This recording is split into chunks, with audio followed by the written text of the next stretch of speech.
All right. Hi, everybody. Thanks, Jeff, for inviting me to such a wonderful party. It's great to be here. Today I'm going to be talking about rethinking diabetes care. Let's see. There we go. So I have a few conflicts of interest. I have a diabetes center. I have an NGO that aims to teach about metabolic health in Israel. I have co-founded a food company that makes low-carb food with no artificial sweeteners because I couldn't really find one. And a patient of mine took this and made it a reality. And I'm also now working, as you just heard, on Own Health, which is trying to make it easier for providers who want to prescribe a low-carb diet to do it in a better way, in a faster way. So moving right along. So my friend Jessica Apple, who's actually maybe somewhere in this audience, reminded me that about 25 years ago, when I was a new attending, just graduated from Columbia University, I was working in the Bronx, and I was called the Lantus Queen by all of my colleagues. And the reason is that all these poor patients were receiving tons and tons of NPH insulin. And I felt really bad for them because NPH is just so unpredictable. It makes you gain so much weight, and there was horrible insulin, and there was something new that was called Lantus, and they didn't want to pay for it. And I was like, please, please. So I was fighting with the administration all the time. And it's ironic, right? Because now, for the last 8 years, I've been working with my team to get people off Lantus. And this is what we're doing day in and day out. And that's the turn of events in life. So we're a team. I'm missing 2 people in this picture, Dr. Pronsky and Dr. Stern, but we really have been having a wonderful time for the last 8 years, making people better. It's a completely new life and a much, much more satisfying way to be an endocrinologist. Unfortunately, I'm sort of alone in the endocrinology field. I don't have a lot of colleagues that are helping me or that share this message. I think we're the last bastion, the most threatened by this message. So it's really important for us to get this out also to the endocrinologists. So I want you to meet a patient. His name is HK, and he's a 65-year-old man and has had diabetes for a really long time, for 30 years, okay? So he's a, veteran diabetic, and 30 years is since he was diagnosed, but we know that most of the time people have high blood sugars for a long time before they actually get a diagnosis. And he's also had a heart attack and with bypass surgery. Now this is HK meeting me as a doctor, and I'm treating him before I went through my low-carb revolution, okay? So his A1C is 6. His blood pressure is 125/80. His cholesterol is LDL 75, HDL 55, triglycerides 80, and his weight is 92.6. So I'm doing a pretty good job here. I'm check, check, check. I'm a good doctor. But the thing is that to get there, he takes long-acting insulin, short-acting insulin with every meal, metformin 3 times a day, Victoza, GLP-1 once a day, Actos, and Jardiance. And all of this together does bring him to an A1C of 6. His blood pressure is controlled with 3 blood pressure medications, which is the average for diabetics. They normally need 3.5 medications to get their blood pressure down. And he's treated on Lipitor. So, this is complicated because this means that he has to take 5 shots a day. He has to check his sugars at all times. He's at risk for gaining weight, of course, from the insulin and the Actos. The Jardiance makes him pee all the time. And he has muscle cramps as well as impotence from the meds, or worsen impotence. So maybe I'm not doing such a great job. I think we can do better. So let's start from the beginning. We diagnosed diabetes with an A1C of 6.5 or a fasting glucose of 126 or a postprandial of 200, but nobody really looks at that. At that point, the doctor wakes up and says, hey, you got to take care of yourself. Your sugars are going up. That's time 0 on this graph, okay, at that dotted line. It's telling us at this point, the medical system, if we're lucky, says, hey, let's start to take care of yourself, maybe stay off the sugar a little bit. And the issue is that before this diagnosis, before the sugar starts to go up, we have, on average, between 20 and 6 years, so there's a wide range of time where the insulin levels are up and going up higher and higher and higher. And it's only when you can't keep up with all of that insulin that you need to be producing to keep the sugars normal, then diabetes creeps in. So this comes from a wonderful prospective study that was done at the Joslin that looked at patients that didn't have diabetes, followed them for many, many years, and these were patients that were offspring of people with diabetes, so they were at high risk for developing diabetes. I think this is beautiful data because it is 100% the case. Nobody develops high blood sugar with type 2 diabetes unless they've been hyperinsulinemic before. So insulin, a hormone that everybody in this room is very familiar with, is secreted in response to food. And as we heard this morning, it's also secreted into all macronutrients. It's in response to carbs, of course, the most, but also protein and also lipids. And the thing about insulin is that it's super, super key that there be a balance in its secretion. So there's a time for growth and for building, and there's a time for breaking down. And this balance is totally critical to our metabolic health. Insulin is a very active hormone. It does many, many things. And one of the things it does that we're it's most famous for is, of course, lowering blood sugar. But the same hormone that helps to bring the blood sugar, lower the blood sugar and bring it into the cells is the hormone that causes us to gain weight. So it is the hormone that causes the fat to be stored. We store because of insulin. And we also cannot use the fat we stored if insulin is high. Insulin keeps the fat trapped. It's like, locks it in. Only if insulin is low can I actually use that fat for energy. So insulin also causes protein synthesis, also is responsible for cell proliferation, and therefore very important in other things that influence, that lead to chronic disease like cancer. So these are, these are just a few of the things that insulin is involved in.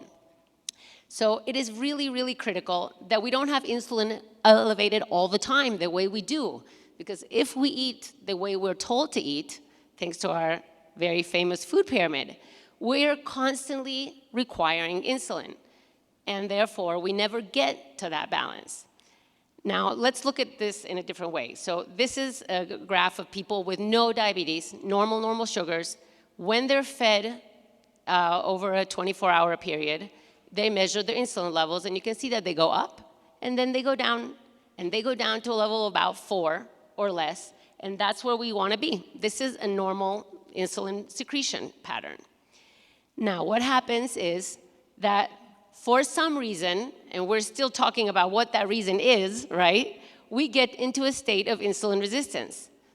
And insulin resistance is a situation where the sugar might still be normal, okay? Like in these guys. But in order to keep that sugar normal, the pancreas is working its butt off, pushing and pushing that insulin out so that we can actually get the sugar to be normal in the blood.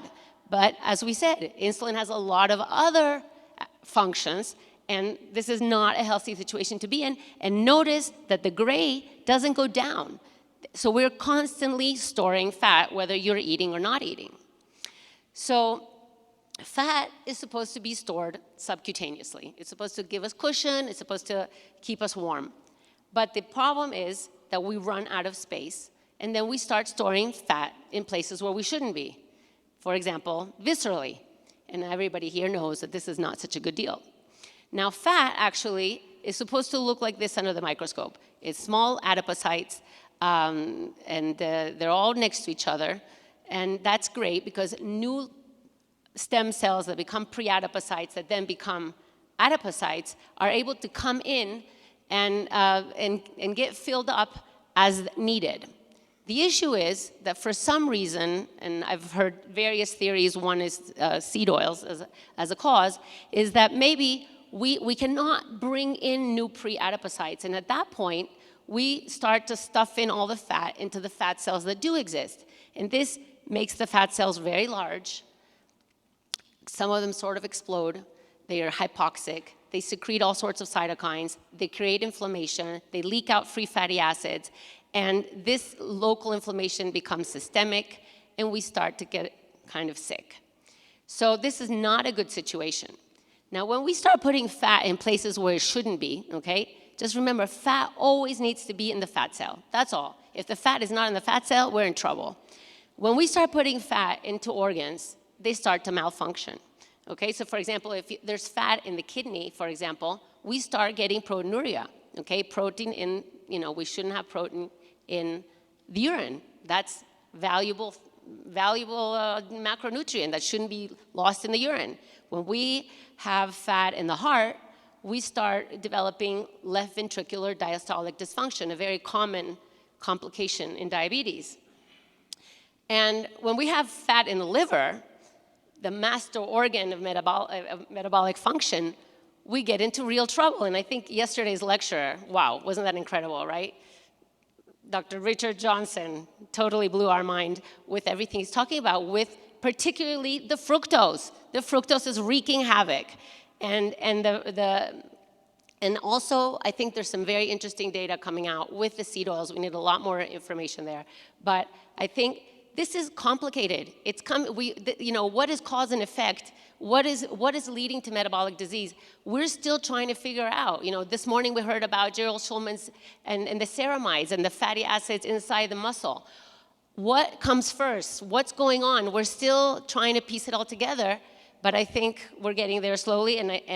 But the end result is that actually, we're getting sick and we need to reverse it. Same as I just mentioned, the muscle, fat in the muscle, we don't have those GLUT4 receptors now. We're not taking up that sugar the way we do, and this is the biggest sink. When we eat, most of our sugar goes first into the muscle. So if the muscle is not working, the sugar just sticks around until more insulin is pumped out and pumped out. Now, what about fat in the pancreas? Now, the work of Roy Taylor was very enlightening to me because he showed that as we melt away the fat from the pancreas, the diabetes goes away. Fat in the pancreas, which happens much more in diabetics, is actually causing us to be, maybe that link, that moment when we no longer are able to keep up with that secretion of insulin that's required with the insulin resistance, and at that point, boom, we get the sugar high. So this is diabetes, okay? It's a combination of too much insulin and the sugar also high, okay? So high insulin, high sugar, type 2 diabetes. So, this is a little bit counterintuitive because when people have diabetes, they think that they don't have any insulin, okay? This is one of the most prevailing thoughts of patients and actually doctors. They tell them that their pancreas is kaput. But the deal is that actually they're secreting too much insulin. All right, so one of the things that I want you to understand is that diabetes is not a separate disease. It's just a symptom of insulin resistance. What are the other symptoms? First of all, I go to the doctor and I say, how does the doctor know actually that I have high insulin? Well, first of all, you can check it, which unfortunately is not done very often. Check your sugar, check your insulin. You can do a home IR, or you can just check an insulin level, and if the level is more than 4, that's already not good. There's no reason for insulin to be high when you're fasting.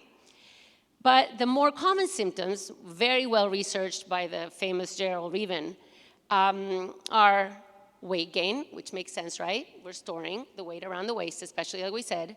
The high triglycerides, as the insulin stimulates the production of VLDLs and triglycerides, and the fat is spilling over into the blood, and we said we don't want fat anywhere but in the blood, in the adipocyte.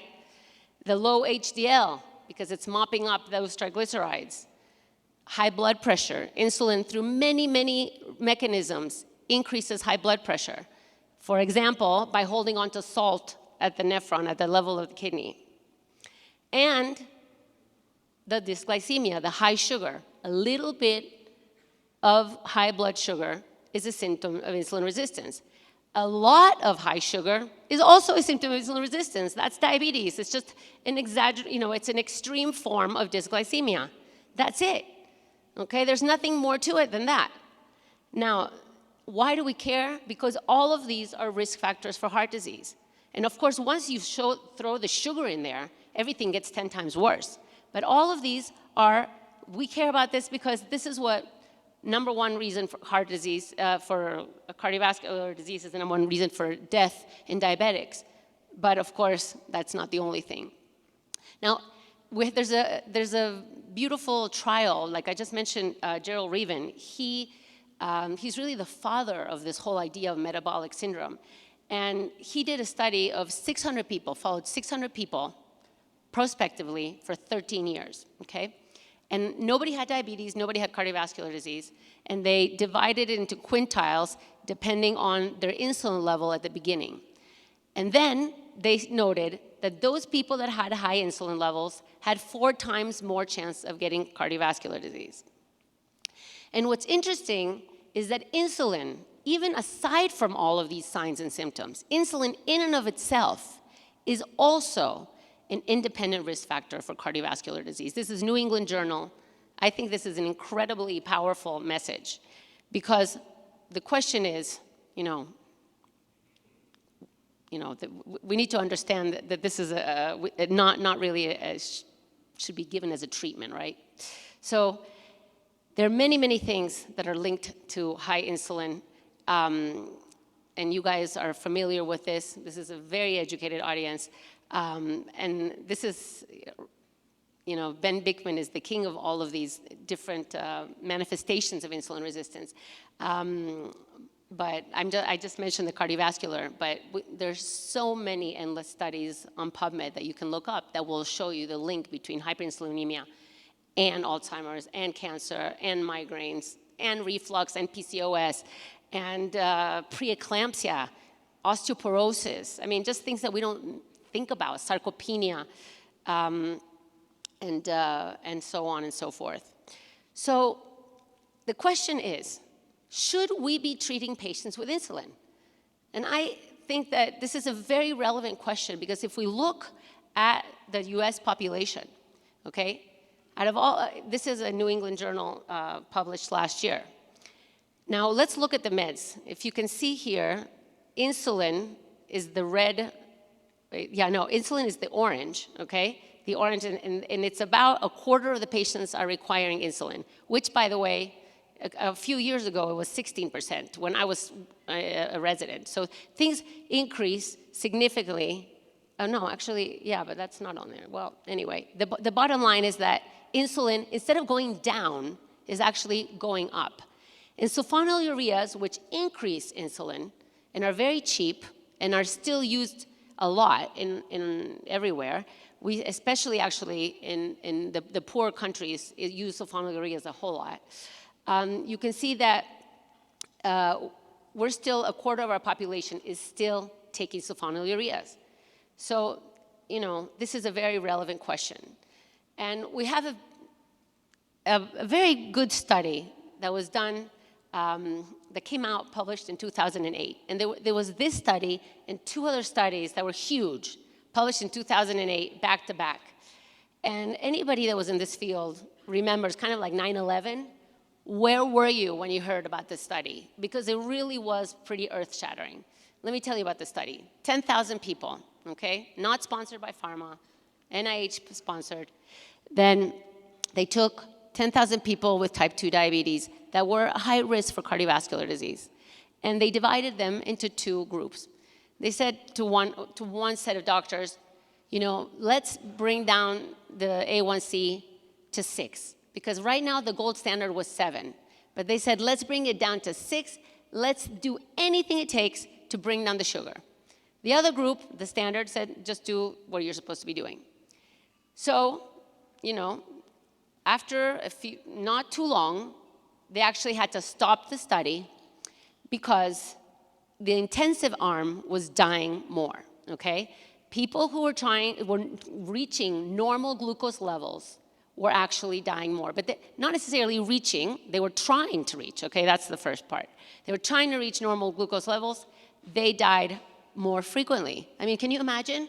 Here we are, trying as hard as we can to bring down the glucose levels to normal and finding out that we're killing patients. So this was really devastating and very confusing for all the entire everybody in the American Diabetes Association, the American College of Endocrinologists, everybody was very, very confused. And after that, the guidelines started to change. Instead of having as a goal A1C of 7, they said, let's individualize. If you're high risk, don't push it. Don't try to bring the sugar down too much. And no matter what, they looked for any cause. They looked everywhere. They thought maybe it was the hypoglycemia. Did the group with A1C of 6 have more hypoglycemia? No. They looked for, was it the actos, the PPAR gammas that were maybe causing the increase in deaths? No. They couldn't find it. But you know what, guys?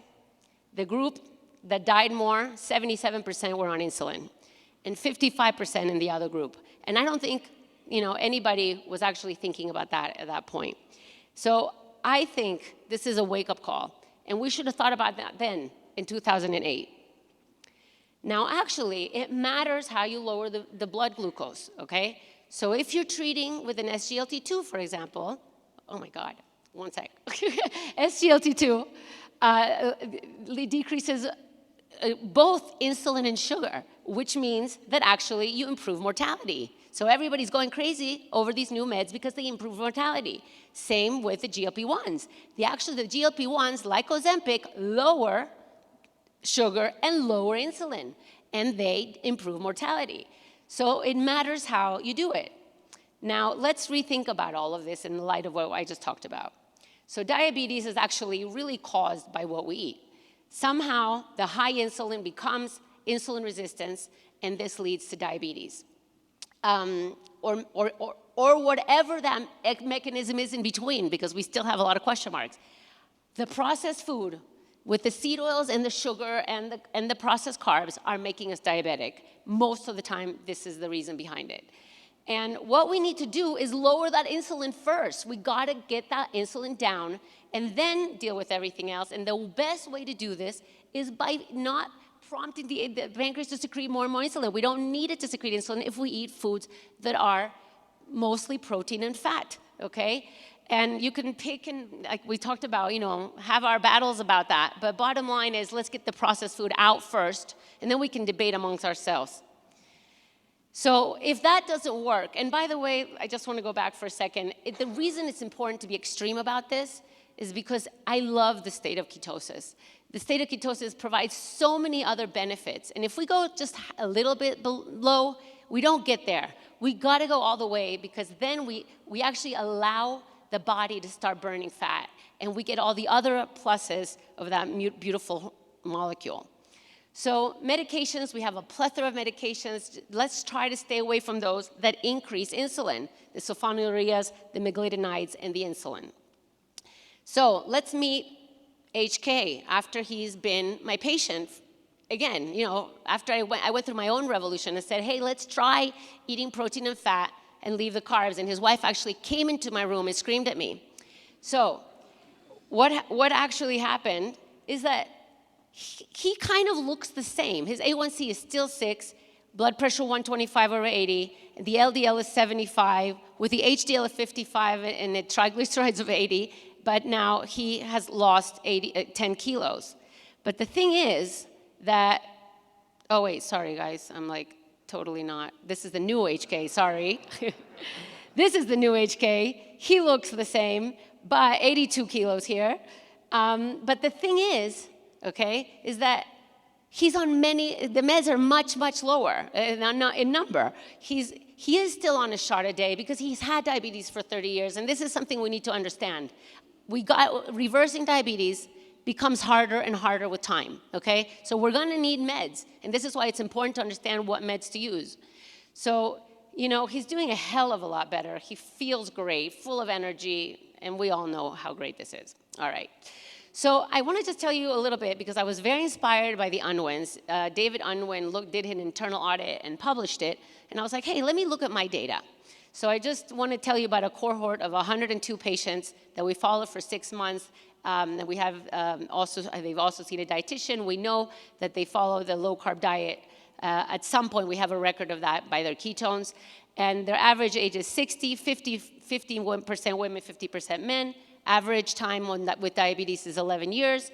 And actually, we started out with more than a quarter, 27 of them on insulin, and only one of them were on insulin 6 months later. So looking a little bit more in depth, I can't see much here. Okay, so the average weight at the beginning of treatment was 90, and after 6 months, it was 82.9. The systolic blood pressure went from 139 average to 127. A1C was 7.8 at the beginning on average, down to 6.2. The plasma triglycerides went down from 214 to 131, and the HDL rose from 43 to 52. So I think this is important because we know that this works in trials. We have a lot of trials. We have wonderful trials. But I wanted to see what's more of real life, what's really happening in the clinic.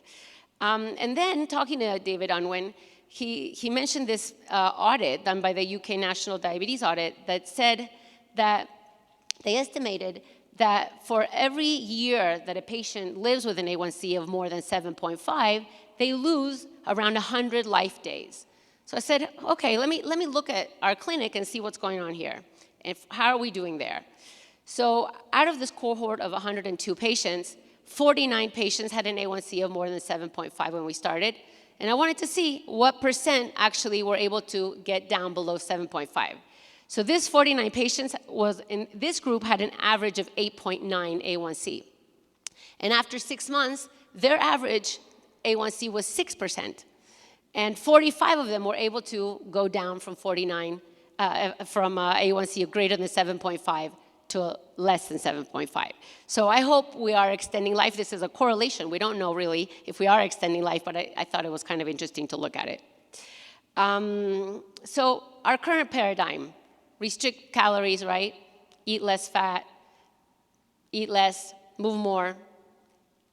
Glucose-centric approach with the medications, just let's get the sugar down regardless of what the mechanism is. And the fragmented and sporadic care that we are providing at this point throughout the world means that patients are actually getting sicker. And there is actually some recent data that shows that we are getting worse, okay? We are getting worse in our diabetes care. So what we're proposing is, hey, this doesn't have to be the case, okay? We can give a nutrition that is satisfying, call it LCHF, call it high protein, I don't care, like I said, but it's satisfying real protein. And give medications that lower insulin resistance, okay? And we need to support this to make this lasting with exercise, ongoing community. The more doctors that support this, the more lasting it will be, and exercise.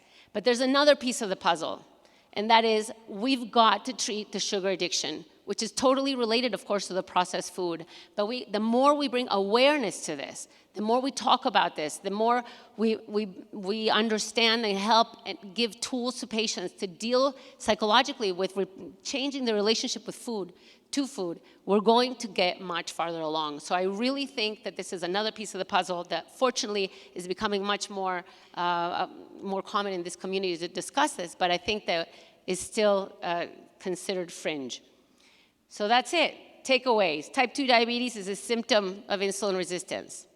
Treat the insulin resistance by changing the diet first. And then treat diabetes by normalizing both insulin and glucose. Diabetes does not have to be a progressive disease. Okay, so thank you very much.